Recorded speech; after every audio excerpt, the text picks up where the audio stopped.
Hello and welcome muli sa aking kusina. Gagawa tayo ngayon ng banana upside down cake. And here are the following ingredients.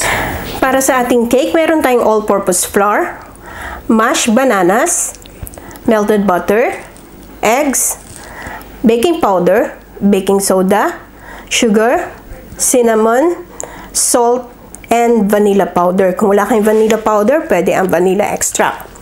So, meron din tayo, for our toppings, meron tayong sliced bananas. Siguro mga half an inch slice, thick siya. So, meron din tayong butter, brown sugar, cinnamon, and again, vanilla. So, ang lahat ng ingredients at exact measurements, makikita nyo ang link sa description box. Paki-check na lang. So, ang ating first step, mag-grease lang tayo ng isang 9 or 10 inch round pan. So, kung meron kayo ng spray, yun ang gamitin nyo. So, ang ginamit ko lang yung ordinary oil, nag-brush lang ako. So, magpipreheat na rin tayo ng oven sa 175 degrees Celsius or 350 degrees Fahrenheit. So, yung ating next step, yung para sa toppings natin, ilagay lang natin yung butter sa isang saucepan at saka yung brown sugar. So, ilalagay lang natin to sa stove on a low heat hanggang sa matunaw lang siya, hanggang sa maging caramel lang siya. So, habang hinihintay natin yung caramel, gawin na natin yung cake. So, yung all-purpose flour, sama na natin yung salt, yung baking powder, at saka yung baking soda. So, haluin lang natin to. Then, we'll set this aside. So, dito naman sa ating mashed bananas, ilagay na natin yung eggs, yung ating sugar, yung cinnamon, yung vanilla, at yung melted butter.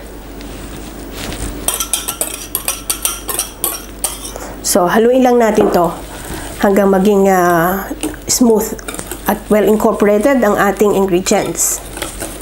So, ayan, well mixed na yung ating ingredients. Isama na natin yung dry ingredients natin. So, again, haluin lang natin to hanggang maging smooth na siya. So, ayan, well mixed na yung ating cake mixture. So, we'll set this aside. Intayin lang natin yung syrup natin. So, eto na yung ating caramel. So, intayin lang natin hanggang sa matunaw yung ating brown sugar. So, medyo may buo-buo pa. So, kaya kailangan mahina lang ang ating apoy para hindi masunog. So, ayan, tunaw na yung ating sugar. So, pwede na natin ilagay yung cinnamon at yung ating vanilla.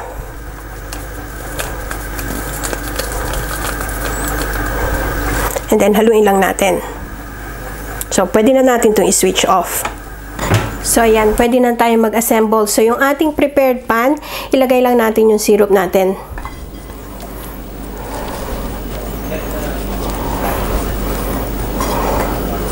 Okay. And then, ilalagay na natin isa-isa yung sliced bananas natin. So, be careful, mainit. So, papaiputan lang natin to. So, continue lang natin to hanggang matapos natin lahat.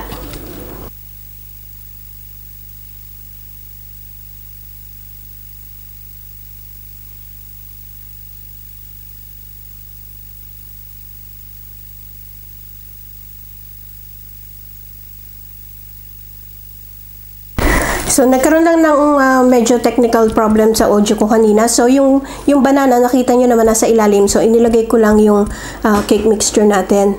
So, i-flatten up lang natin yung ating cake mixture. So, yan. Yan. So, level na siya. So, this one is ready for baking. Ilalagay ko to sa isang tray para madali siyang kunin mamaya. So, i-bake natin to for 30 to 40 minutes. Depende sa thickness ng ating cake. Check na lang natin later using a stick test. So, yan. After half an hour, 30 minutes, so check natin yung cake. So, kuwalan tayo ng stick. Tusukin natin sa gitna. When it comes out clean, ready na ito. So, ilagay lang natin muna ito sa cooling rack. Maybe just to cool down for about 5 minutes bago natin i-transfer. So, after 5 minutes, kuha lang tayo ng butter knife. So, paikutan lang natin yung side para madali nating i-transfer. Tapos yung ating cake stand, so ilagay lang natin dito. So be careful na hindi dumulas. So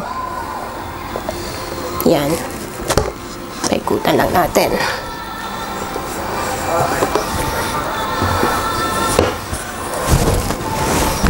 Then tapik-tapikin lang natin para malaglag.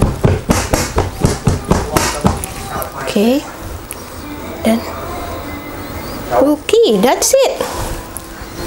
So, ayan. Ganda. So, ito na ang ating banana upside down cake. So, make sure na we will let this cool down completely for an hour bago natin i-serve. So, sana magustuhan nyo itong recipe na ito and share it with your friends. Hanggang sa susunod kong video, magkita-kita ulit tayo. Salamat! Bye!